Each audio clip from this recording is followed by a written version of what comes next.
All heck broke loose at a House hearing earlier today after Keith Self referred to Sarah McBride as Mr. McBride. After he did that, everyone lost their minds because you see, Sarah McBride is really Tim McBride.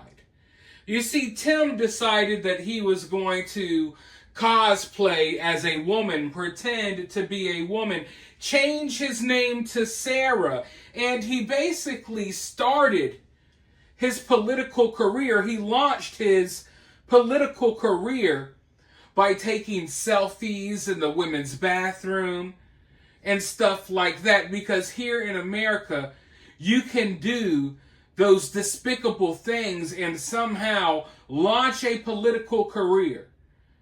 You can put on a wig, put on some lipstick, take selfies in a woman's bathroom, and before you know it, you'll be a member of Congress. You'll be a House representative.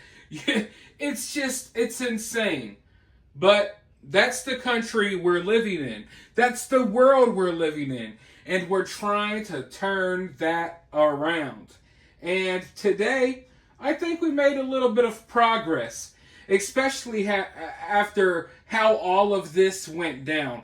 The way Keith Self handled this situation is the way everyone should handle these kind of situations. I want to go ahead and roll this clip so you all can see what I'm talking about, and then I'll be right back with more thoughts. I now recognize the representative from Delaware, Mr. McBride. Thank you, Madam Chair. Ranking Member Keating, also wonderful. Mr. Chairman, could you repeat your introduction again, please? Yes, we have set the standard on the floor of the House, and I'm simply... What is that standard, Mr. Chairman? Would you repeat what you just said when you introduced a duly elected representative from the United States of America? Please. I will. The representative from Delaware, Mr. McBride. Mr. Chairman, you are out of order. Mr. Chairman, have you no decency? I've come to know you a little bit, but this is not decent. We will continue this You hearing. will not continue it with me unless you introduce a duly elected representative the right way. This hearing is adjourned. This is how you have to handle these people. This is how you have to counter this insanity.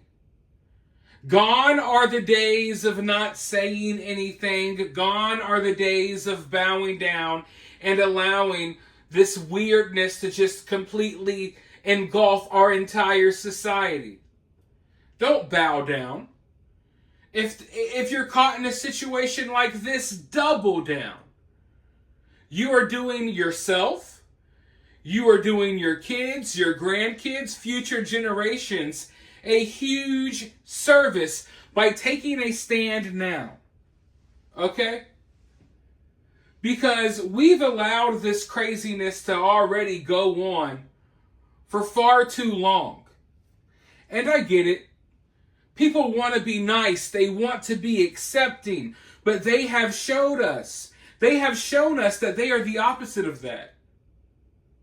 Do they accept you when you say there's only two genders?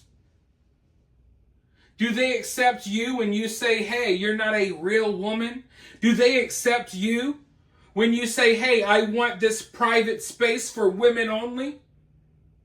Do they accept you when you say, hey, I don't want you in the bathroom with my daughter?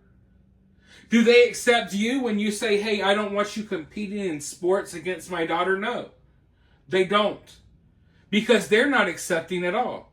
But they want you to be. They want you to be the kind, nice, and accepting person so they can run all over you and run amok through our society. So in order to stop that, you don't have to be a terrible person. All you have to do is acknowledge reality. And the reality is, it is Mr. McBride. You could sit here and clutch your pearls all you want to. That's Mr. McBride. He could put on a suit dress, and he could put on lip gloss. He could even put on some fancy perfume and some high heels. That's still Mr. McBride. And they act as if it's so cruel. It's just so, it's so horrendous. It's so evil that you say this. No. There's nothing wrong with accepting reality and basing yourself in reality. Because if you allow them to get away with this, if you allow them to push this, then just imagine what's next, because it does not end here. And at the end of the day, the people most affected are the women. It's not like this is happening the other way around. It's all going kind of one way, and I hope that women wake up and realize that, and I know a lot of them have. But for now, let me know your thoughts down below. While you're down there, hit that thumbs up, hit that subscribe, ring that notification bell, and if you find yourself getting too worked up by all of this, remember, it's just political cinema.